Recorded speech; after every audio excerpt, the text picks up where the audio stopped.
Welcome back to our SEZ Fireside Chat, the podcast where we explore how Jamaica's special economic zones are transforming the business landscape.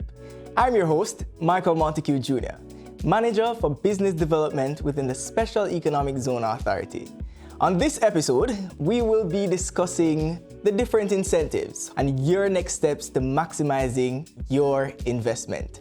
Joining me on this episode is our Director for Stakeholder Relationship Management, Miss Yeuniek Hinds. Yeuniek, how are you? I'm doing good. Happy to be here. How are you doing? I'm doing good. Thank you for being here. Okay, great. Now, let's kick things off with a big question. What are the SEZ incentives? Okay, so we do have some major fiscal incentives with being a part of the Special Economic Zone regime. The first one being our reduced corporate income tax. For companies that are not SEZs, that are operating outside of the SEZ regime, they pay 25%. Once you have received your SEZ approval, you start at 12.5%. So right in half. Cut it right in half. Yeah. And then it can get as low as 7.75% with the application of your employee tax credits, your capital allowances, as well as your promotional tax credit. So the next major fiscal incentive that we have is your relief from customs duties. So long as you are importing anything into your special economic zone and it will remain in your SEZs, you do not pay any customs duties. Nice. So that can range from your equipment, your materials, your ingredients that you're going to be using for your final product, or even prefabricated buildings. Once you're importing it for use within your SEZs, zero customs duty. Another fiscal incentive is exemption from value-added tax. In Jamaica, it is called general consumption tax. So if you're purchasing items from the domestic space, and when I say domestic, I mean anywhere outside of the SEZ, you do not pay any value-added tax on those items. And that also includes electricity. There is no GCT on electricity. So what this does is promote linkages between our local companies and our SEZs. Right. So I know in accordance with our Special Economic Zone Act, there is the establishment of the Business Acceleration Center. Tell us some of the benefits or the incentive that the Business Acceleration Center offers. The Business Acceleration Center is the one-stop shop at the authority. Who they are or what it is that they do is advocate on behalf of our SEZs. They are the unit that will assist companies throughout their entire life cycle as an SEZ, I should say. So at the start, if it is a case that they need assistance with permits or approvals to receive their SEZ designation, they can reach out to our Business Acceleration Center and then they will connect them with the relevant ministries, departments, and agencies. Even as an SEZ or BAC will assist those companies in getting specific renewals or even advocating on their behalf if it is a case that they're having challenges with getting certain processes completed.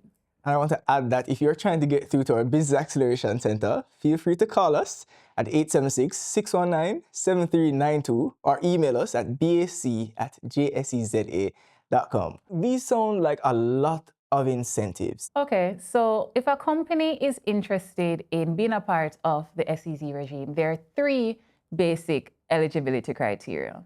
The first one being you must be a new company. And when I say new company, I don't necessarily mean that you must be incorporated today. This company must not have started any revenue generating activity at all. They could have been incorporated in 1980, they could have been incorporated in the 2000s. So long as you haven't started any business, you would be considered a new company.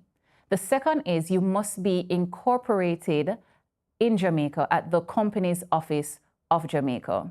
There is an exemption wherein if you are a CARICOM-based company, you would only be required to be registered at the Companies Office of Jamaica.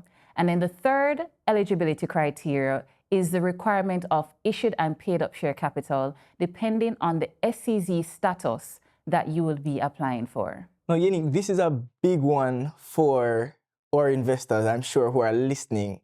Delve a little bit into the different SEZ status and what would be the issued and paid up share capital requirement? Okay, so we have 3 SEZ status. We have the developer, the occupant, and the zone user.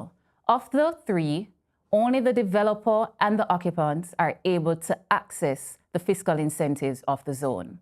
The developer, their issued and paid up share capital is US 1.5 million. And the occupant is US 25,000.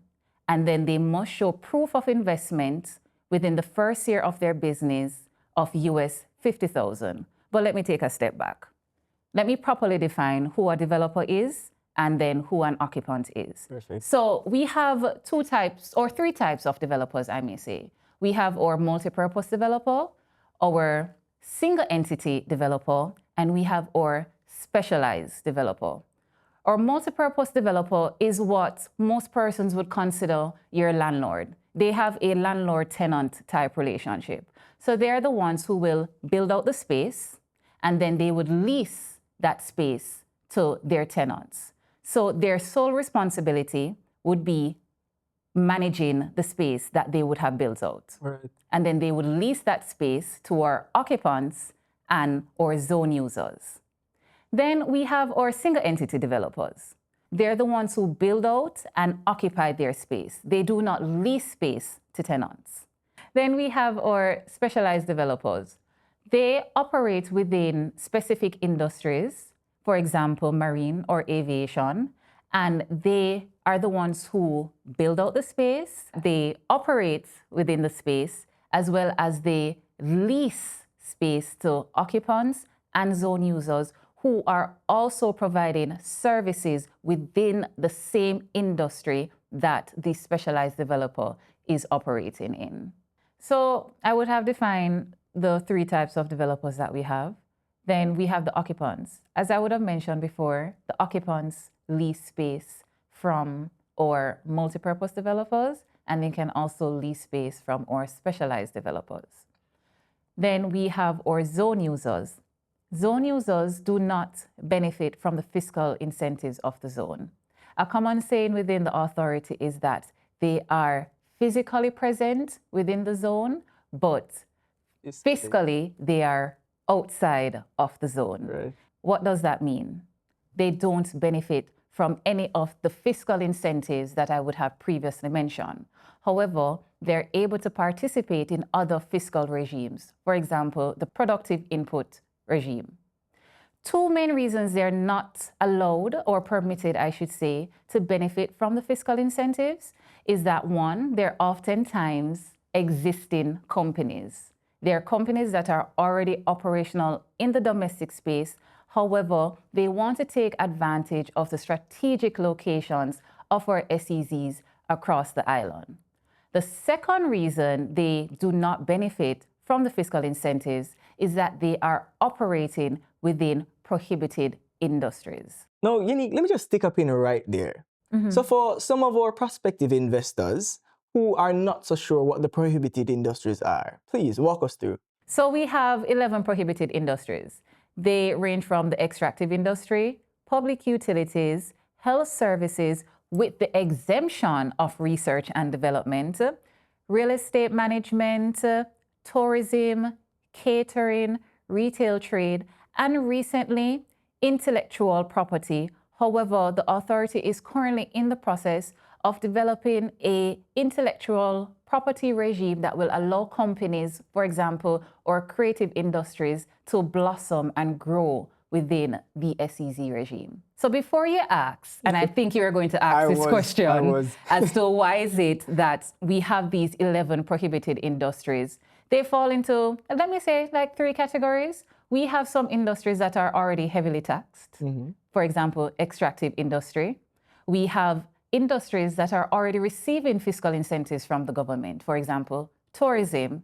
And then we have other industries that are monitored by other regulatory bodies, for example, financial services. So in order for there not to be any tax-based erosion, we ensure that we place these 11 industries as a part of the SEZ regime. But what this means is that any other industry can participate within the SEZ regime and benefit from the fiscal incentives of the zone.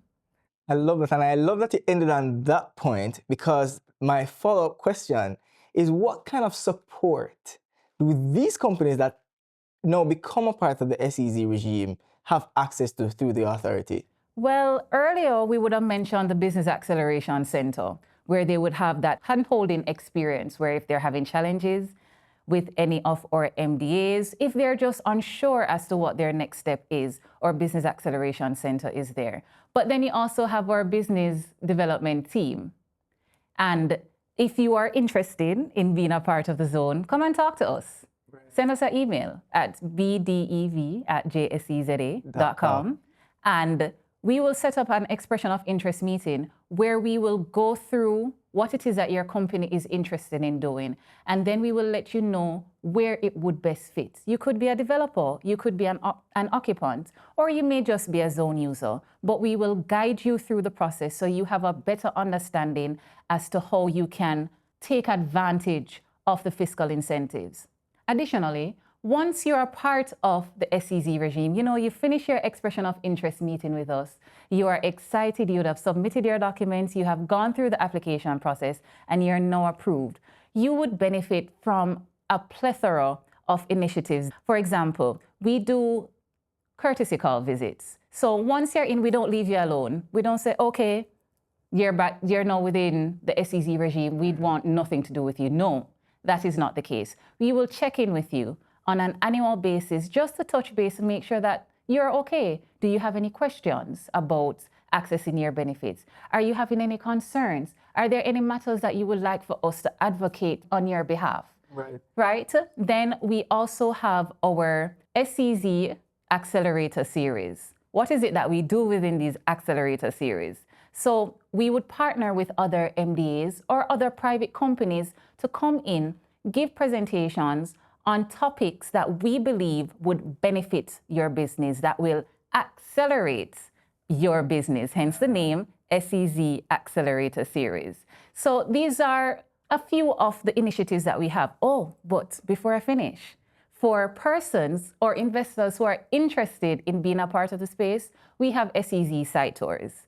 So what that's about is persons may not be aware of the spaces that we have available within the SEZ. We just don't have BPO spaces, we have manufacturing spaces, we have warehouse spaces. So what we do, we conduct these SEZ site tours with our prospective investors so that they can have a feel of the different spaces that we have and their locations, because we're located island-wide. And SEZ is not just in Kingston, it's not just in St. James, we have them across the island. So, to just top things off, Yeuniek, and for our viewers who just want it as clear as can be, what is the first step? The first step is contacting the authority, specifically the business development team. How can you get in contact with us? There are a variety of ways. So you can visit our website at www.jseza.com and then click on Request a Consultation, where you'll see a calendar with a variety of time slots. You pick one to your preference, and then it will send us that request, and we will set up a meeting with you. There's also a matter of sending us an email at bdev@jseza.com. And then a business development officer will reach out to you within 24 hours.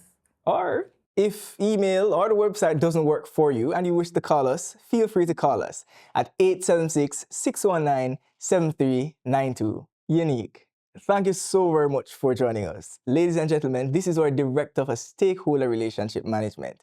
And indeed, this was a masterclass on incentives and how to become a part of the SEZ regime. See you on our next episode, where we will discuss how your SEZ can be sustainable and globally competitive.